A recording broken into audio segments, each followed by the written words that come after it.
boshdan o'tkazgan tabib deydilar. Darhaqiqat mana shu Ximchan klinikasiga gap yo'q. Reabilitatsiya deysizmi, ko'rik deysizmi, barchasi mukammal.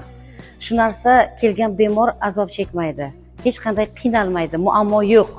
Ayniqsa Mardonov Jamshid Jahongirovichning qo'li yengil shifokor sifatida, neyroxirurg sifatida yana bir marta men tan berdim. Oilam nomidan tashakkur bildiraman. Operatsiya yaxshi o'tdi, natijasi zo'r bo'ldi. Haqiqiy shifokor, zehnli, chaqqon, o'z ustida ishlaydigan, bemorni oxirigacha o'sha kravatdan turg'izib, eshikgacha kuzatib qo'yadigan mana shunday shifokor. Men yana bir bora amin bo'ldim shu narsaga. Shifo istab kelayotgan bemorlarimiz borki, hassaga tayanib kelyapti, lekin o'zi tetik onadan tug'ilganday chiqib ketyapti. Bu baxt, bu sog'ligini yo'qotayotgan insonning baxti shunda. Jamshidjon, rahmat sizga alohida.